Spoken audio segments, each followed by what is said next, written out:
Senator Wicker, please. Well, thank you very much for your testimony, and again, thank you, Mr. Chairman.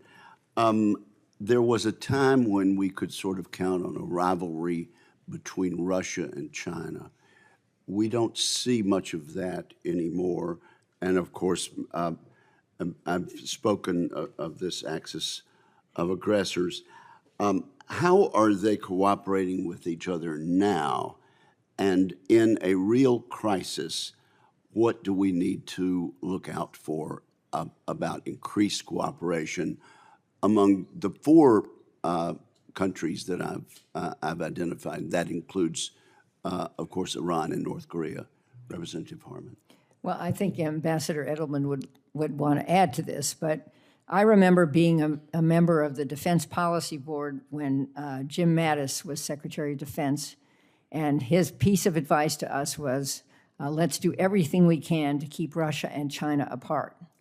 Well, oops, that has not happened, and there is this close friendship and collaboration between them.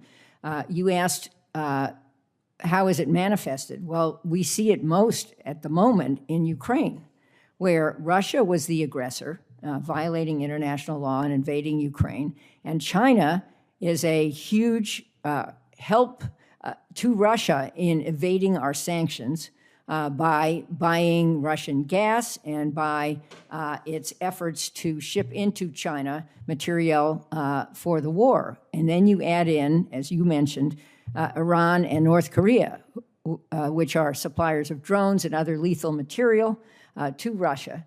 And this unholy alliance, or whatever I think you call it, alliance of aggression, is extremely dangerous. Let's remember that both North Korea has nuclear weapons, Iran is at breakout for nuclear weapons, and the other two countries are nuclear countries. And where this goes is, it seems to me, terrifying. And that is, again, why we need to leverage all elements of national power to make sure we deter these countries from acting against us. Ambassador Edelman, respond as you'd like, but also you might also want to take this question as you speak.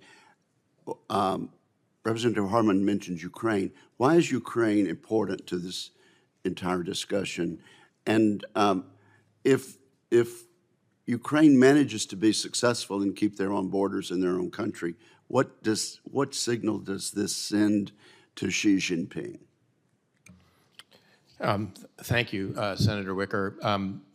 I really don't want to add very much to what Representative Harman just said, other than to say, in short, what we're watching is a war of premeditated, unprovoked aggression by Russia that is being financed by China and enabled by its transfer of dual-use goods, including precision tooling that's allowed Russia to get its defense industry up and running despite U.S. sanctions and export controls. Drones provided to Russia, including a factory built in Russia by Iran, and of course, millions, literally millions of rounds of 152 ammunition for the Russian military coming from North Korea. Sir, some people ask, what's that to us? How does that affect the United States and our people? Well, it affects the outcome, of course, of the fight in Ukraine, which gets to your second question. I mean, first, Ukraine offered to give up, and I was involved in some of the diplomacy of this back in the 90s, the nuclear weapons that were left on its territory after the end of the Soviet Union. As a result of that, Ukraine gave them up, but in exchange for assurances from the United States, Russia, Great Britain, and France that its territorial integrity would be recognized along the border lines that existed before the 2014 seizure of Crimea by Putin, which was a violation of those undertakings.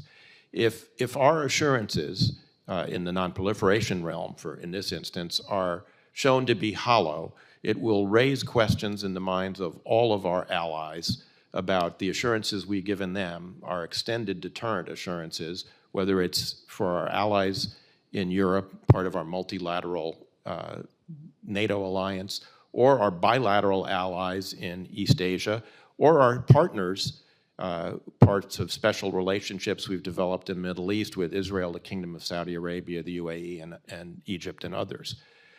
So the whole fabric, frankly, of the international order is at risk here, depending on the outcome in Ukraine. And to your point, if Putin is successful in Ukraine, the lesson that Xi Jinping is likely to draw is that he too can be successful in Taiwan or in the East China Sea or the South China Sea. Thank you, Mr. Chairman.